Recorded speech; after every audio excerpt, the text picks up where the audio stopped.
Hey y'all, it's your girl Millie Chun. So many of you have said, Millie, you gotta watch it Married at First Sight from the beginning. I did not want to do that. But I got up so early this morning, I started, and I'm gonna talk about what I've seen so far. I got a long way to go, so ride with your girl. Let's go. We're gonna start with the worst. I will say that because I've seen what happens. But in the beginning, it seemed okay. David seemed like he was so excited when Michelle was coming down the aisle. He wanted a white girl with blonde hair and blue eyes. She had such a bubbly disposition. He laid it all out. I smoke cigarettes. I live in my parents' basement. I knew she was not going to like that because that is crazy. He got married on his birthday. I don't know if that was planned, but I don't like that. You know what I'm saying? I don't like that at all. What else? I didn't like the way he referred to the women in his family as biatches. You remember that? I was like, I don't know about this. But now, seeing things, I see where he's coming from. Michelle's father gave a great speech about his daughter to her. And I know he's going to be pissed when he sees how David has treated his daughter. But at this point, the marriages were great. This conversation, after they got married, you could see the disconnect because he's doing things that she doesn't like. But she says she's going to refrain from really focusing on that. And I'm trying to think, was anything else? I didn't like that he had a top knot. I mean, sir, get a haircut. Now, we do know how ridiculous Ikechi is going to get, right? But in the beginning, let me ask you this.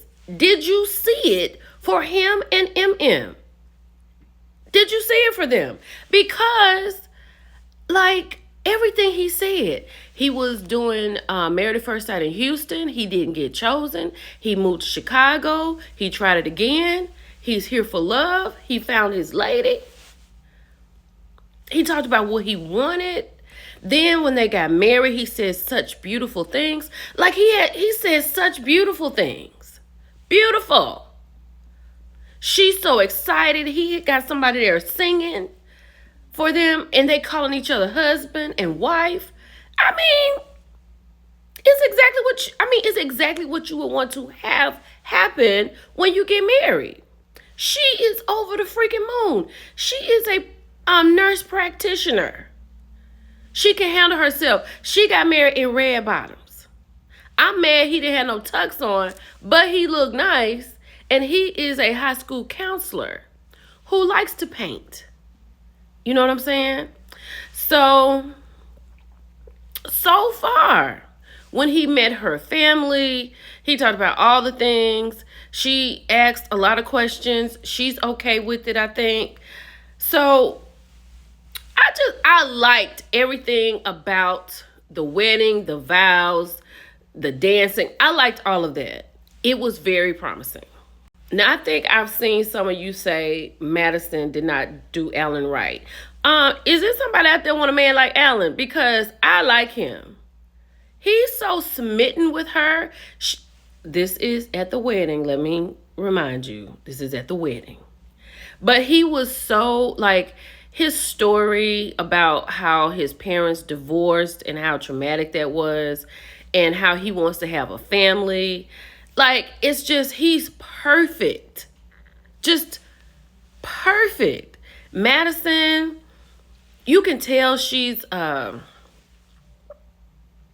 just kind of a wild spirit. Not in a crazy way, but she likes to have a good time. He likes Germany. She got thrown out of a German bar. Like, it was perfect. She said he's not what she's used to, but she is so happy and she's so excited. And I mean, he was like he is over the moon about her. Over the freaking moon. Like you're supposed to be. Like you're supposed to be. And I mean, you know, like at this point, these are representations of all these people. So it's great. I really, in my heart of hearts, like them. I don't really know everything, but she gonna mess up. She's gonna mess up. I am Karla, and Karla is me. Now, Karla is on a 10. I'm like on an 8. But I love her and Juan. I am so glad that she loves to dance because that is his judge. Do you understand me? That was going to be a breaking point. That was going to be a non-negotiable had she not been a lady who liked to dance. They're both Latino, Mexican, you know what I'm saying? So she's speaking Spanish to his family. They love it, her family. But I did not like the fact that her mother and father did not come because her dad was like, he doesn't want to be on camera. And her mama didn't come because she's supporting the dad. It ain't no way. I don't care how my baby decides to get married. She can go to the mall and meet somebody and go to the courthouse Monday. I'm going to be there. I'm going to be cursing and talking and crazy, but I'm going to be right there. You understand what I'm saying? But anyway, they took pictures with the family. She's about it. She was like, look, whatever happens, happens. This is my husband. It is what it is.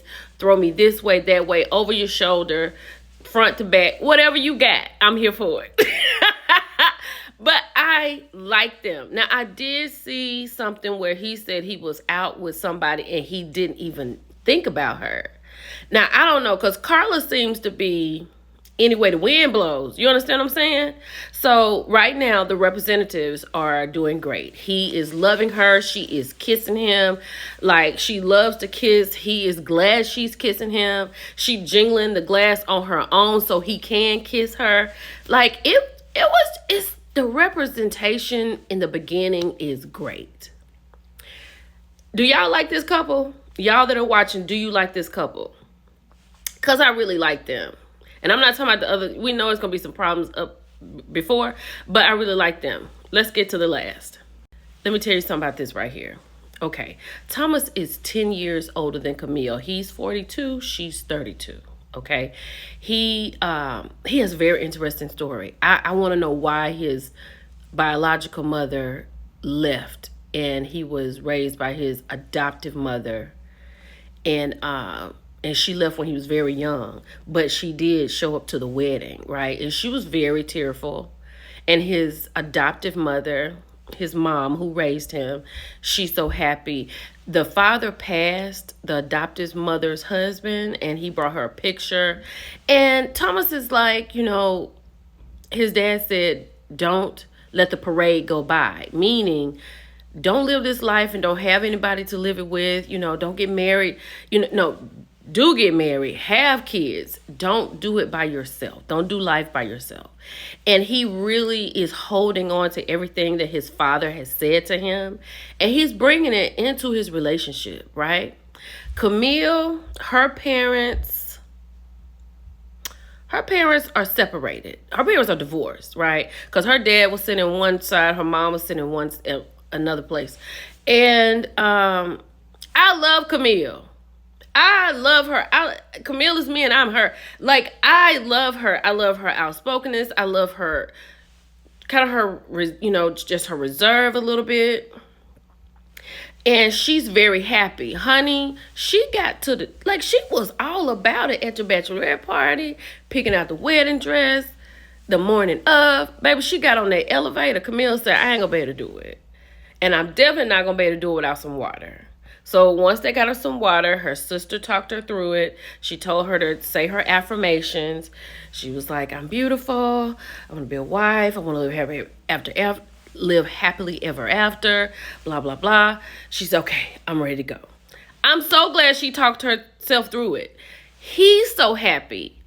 And the first thing he said was how beautiful she was, and that's what she wanted. Oh, my God. I see it for these two. I see it. I know it's gonna be some hills to climb because that 10-year gap, that's a lot. He's kind of set in his ways. He knows what he wants. She knows what she wants as well. And I love love. And I think it's nothing like belonging to somebody, right? That's the best part of marriage. But as you can see, if you're watching it, sometimes it's not worth it. So I can't wait to get into this. Y'all talk me into it. I'm here for it.